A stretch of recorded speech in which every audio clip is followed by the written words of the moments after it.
Lepo pozdravljeni. Hvala organizatorjem za povabilo in priložnost. Verjamem, da ko vidim obraze v dvorani, da strategijo dolgožive družbe večina pozna. Kljub temu bi vas pa spomnila na nekatere usmeritve, ki so zapisane, kajti strategija je bila sprejeta, Svet za aktivno staranje in medgeneracijsko sodelovanje pa je bil ustanovljen letos marca in ta svet je odgovoren za spremljanje in izvajanje in koordinacijo in pripravo akcijskih načrtov, se pravi v bistvu njeno spravljanje te strategije v življenje in v akcijo še čaka in bo zagotovo velik izziv. Zdaj, strategija dolgožive družbe je bila v bistvu oblikovana kot eden izmed dokumentov, ki je bil predviden kot celovit odziv na demografske spremembe. Poleg strategije dolgožive družbe bi naj bila pripravljena tudi resolucija o družinski politiki in strategija migracij v povezavi z razvojem trga dela.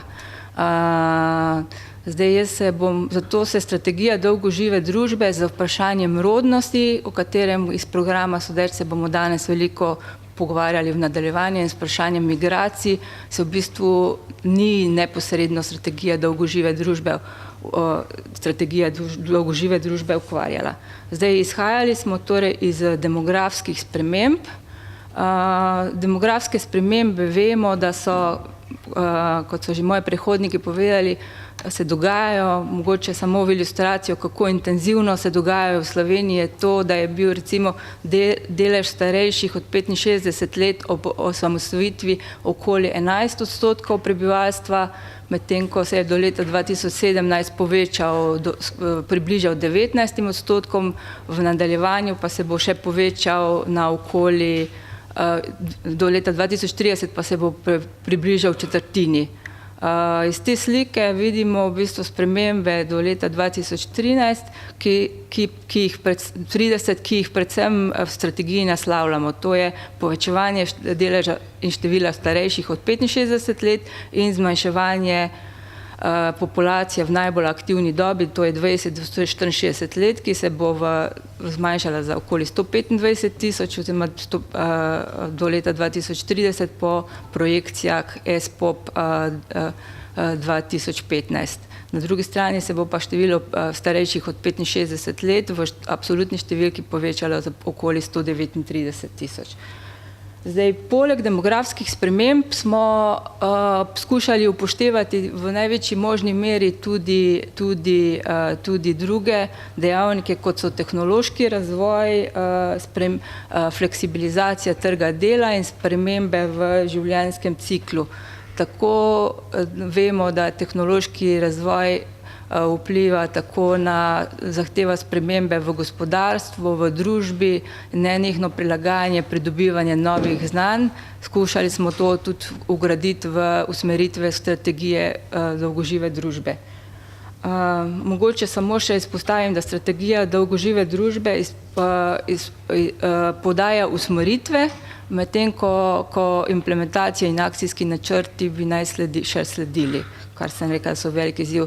Strategija je v bistvu, pripravljalci strategije smo se pravzaprav zgledovali po konceptu aktivnega staranja, ki ga je Svetovna zdravstvena organizacija postavila leta 2002 in smo ga nekoliko prilagodili mogoče slovenskim razmeram ali pa razmeram, ki so se nam zdele še bolj potrebne.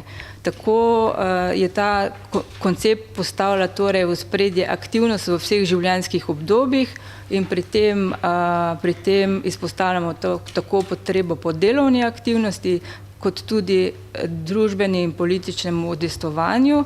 Drugi steber tega koncepta predstavlja skrb za zdravje, ki pravzaprav pomeni skrb za zdravje in zdrav način življenja skozi celo življenjsko obdobje, kar smo, kot moj predhodnik povedal, močno vpliva tudi tako na pričakovano trajanje življenja, kot na izdatke za zdravje, kot na kvaliteto življenja posameznika. Tretji steber je medgeneracijsko sodelovanje, vse skupaj pa smo pravzaprav, ki je potrebno v družbi v spremenjenih demografskih razmerah in tudi v sedanjosti. Vsemu skupaj pa smo dodali potrebo po ustvarjalnosti in inovativnosti, ki je pravzaprav pa ta koncept Svetovne zdravstvene organizacije ne vsebuje. Zdaj,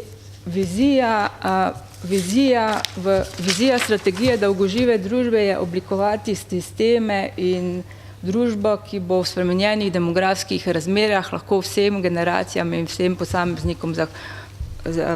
posameznikom zagotavljala dostojno in kakovostno življenje. Zato smo postavili tudi 3 razvojne cilje, ki so naslednji: blaginja vseh generacij in dostojno in varno bivanje v domačem okolju z zagotavljanjem visoke ravni človekovih pravic, vključenost vseh generacij v ekonomsko, družbeno, socialno in kulturno življenje v skladu z potrebami in željami posameznika. In tretji cilj je ohranjanje izboljšanja telesnega in duševnega zdravja ljudi, posameznikov v vseh starostnih skupinah in skozi vseh starosti. Usmeritve smo združili v 4 področja oziroma v 4 stebre.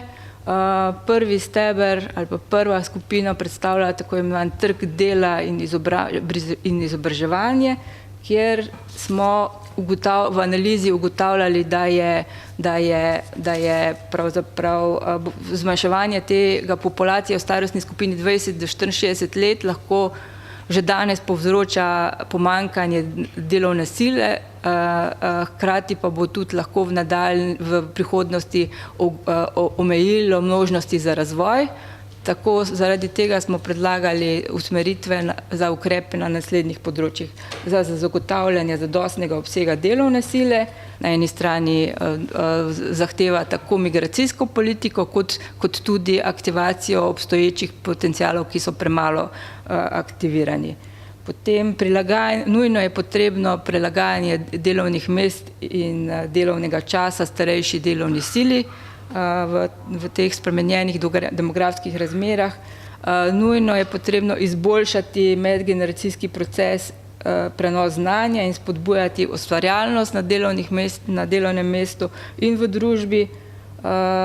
Identificirali smo tudi nove možnosti za razvoj delovnih mest, ki so povezane z staranjem prebivalcev, predvsem na področju socialnega varstva in zdravstva, kjer se bojo potrebe močno povečale zagotovo. In poudarjamo možnost in potrebo po zastopu in do izobraževanja in usposabljanja skozi celotno življenje. Se pravi, vse življenjsko učenje ne sme biti samo na papirju, ampak dejansko tudi v praksi. Drug steber smo poimenovali samostojno, zdravo in varno življenje vseh generacij, in znotraj te skupine smo oblikovali 2 podskupini. Prva podskupina ali pa podsteber se nanaša na zdravje, in kjer smo izpostavili spodbujanje zdravega načina življenja, zmanjševanje neenakosti v zdravju, o katerih je tudi govoril moj predhodnik, in preprečevanje oviranosti, ki je še posebej pomembno za kakovostno starost. Potem tretji steber predstavlja tako imenovana vključenost v družbo, kjer pa je pomembno v ospredje postavljeno medgeneracijsko sodelovanje. Izpostavljamo pa, da je poleg ekonomske participacije pomembna tudi politična participacija in participacija v družbi, tako v obliki prostovoljstva, ljubiteljske in kulturne dejavnosti. Pospeševati je treba uporabo IKT v komunikaciji tudi med starejšimi in tudi zelo pomembno področje preprečevanje starostne diskriminacije smo uvrstili v tole področje. Kot 4. steber, čeprav ne najmanj pomemben, je oblikovanje okolja za aktivno staranje, kjer se izpostavlja, da je poleg prilagoditve gospodarskega in družbenega okolja so pomembne tudi prilagoditve v infrastrukturi, predvsem v prometni infrastrukturi, pa tudi v stanovanjski infrastrukturi.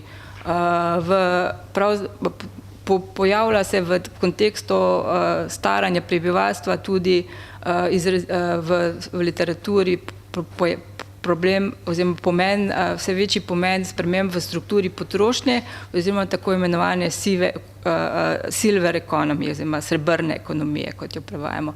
Seveda je pa pri vsem tem pomembno tudi usposabljanje in da se prilagoditve izražajo tudi na regionalnih ravneh. Najlepša hvala za pozornost. Celotno strategijo pa lahko pogledate na spletni strani www.umar.si. Imam pa še tudi kak izvod. Hvala lepa za pozornost.